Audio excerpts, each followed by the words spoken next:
everybody, Zee Garcia here. Welcome back to Unsung Gems. Today I'm going to be covering games that begin with the letter H. I'm going to be covering 5 games that I think don't get enough attention.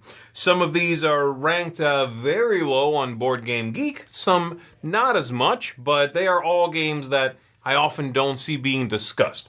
So we're going to dive in. I'm going to tell you a little bit about the game, what I like about it, how I feel about it, and hopefully you'll discover something new. As always, if you have a good one that begins with the letter H you feel is underrepresented, underappreciated, tell me in the comments below. And with that, let's kick it off. My first one here is an abstract game, not the last abstract game I'll be talking about, but it has a theme, and it's called Haru Ichiban. And this one is a 2-player game where you are trying to make patterns with flowers on the board.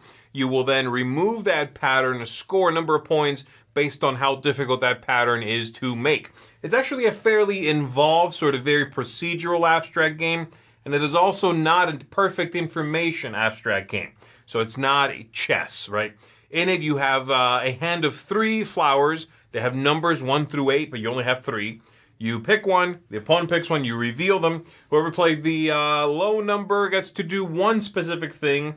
The high number gets to do a different thing. And then the players, based on which one is the Grand Master or the Little Master, they have names for that, will move a petal, a pad, a lily pad, on the board. You'll push lily pads. One other player can flip one over to its dark side. And so you manipulate what's going on. Sometimes you want to play the high number because you need to push, because you need to flip one. And sometimes you play the other one because you need to push some. So the game, again, has a decent amount of sort of procedural steps to it, but it's very smooth. And you play it to a certain number of victory points, like I said. Making a little pattern, that's only a couple points. If you make a difficult sort of, 5 in a row kind of pattern, that's many more points.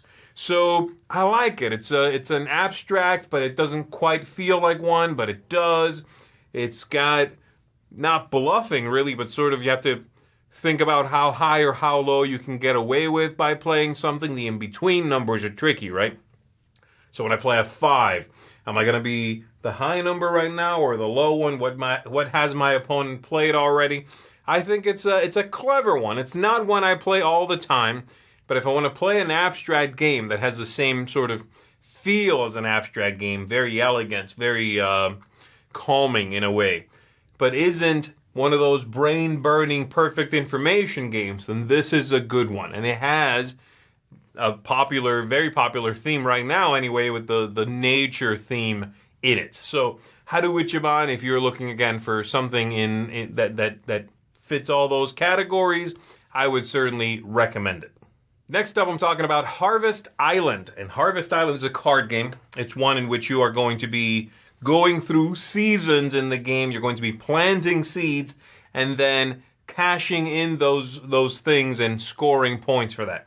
You have to be careful of when specific things come up. As the seasons change, different flowers, different fruits rather, are going to be more popular. There's going to be more of them in the deck. There's going to be fewer. There might be none. You also have to know when you're going to switch from one season to another one so that you can get rid of something that wouldn't normally grow in that season. The game has a very, very attractive look. I love the art style in it.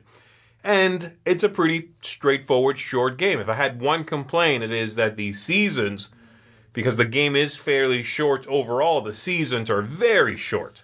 So you'll quickly move from one to the next, to the next, to the final one.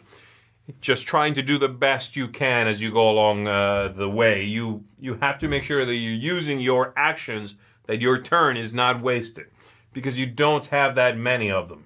And then you're collecting the most of one thing. You've sold the most mangoes or whatever, so you'll have a mango token, right? I like it. It's, again, thematically, much like the one I just talked about, it is a pleasant, welcoming, sort of relaxing atmosphere that it invites. The artwork certainly helps with that. And you're simply growing things, planting, growing them, and then selling those things.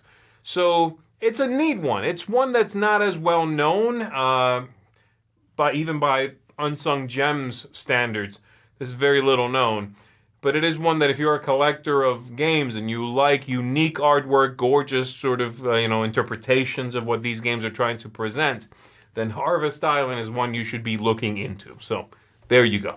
This next one is a trick-taking game, and believe me, there are a lot of trick-taking games. This is ranked very, very low. Too low, in my opinion. It's not a bad trick-taking game. It's just perhaps one that feels, in some ways, by the numbers, because right now there's a lot of them. Anyway, the game is called Hispaniola, and this is a game from designer Michael Schott, someone whose games I tend to enjoy. The game has a pirate theme. You are going to be playing cards. You lead a card. It has a suit. People follow suit around the table, and whoever wins that is going to put one of their little pirate tokens on a ship on the central board that is color-coded to the suit you played. And you'll put that person in the nest, whatever that's called, right? The little basket at the top. Boop. If there's anybody in that spot, they get pushed down to one side of the ship or another. Each ship at the top has 3 spots. Now, the top one, that's worth, I think, 3 points. And each of the ones below that is worth 1 point. So if it's occupied, you can push someone down, one side or the other. If anybody gets pushed off of it, then that's gone from there, and they won't score, right? And then there's also one ship that you can occupy if the trick had multiple colors in it. Had at least 3 colors, I believe it is.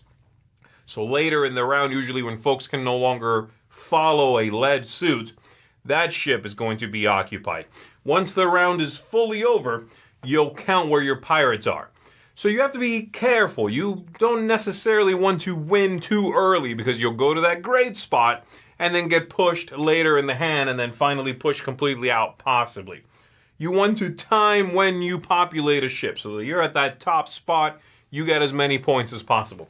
That's basically what's going on in the game. But I like it. It's a very easy game to play. It is one that I would certainly introduce to people who are not familiar with trick-taking games because there's no bidding.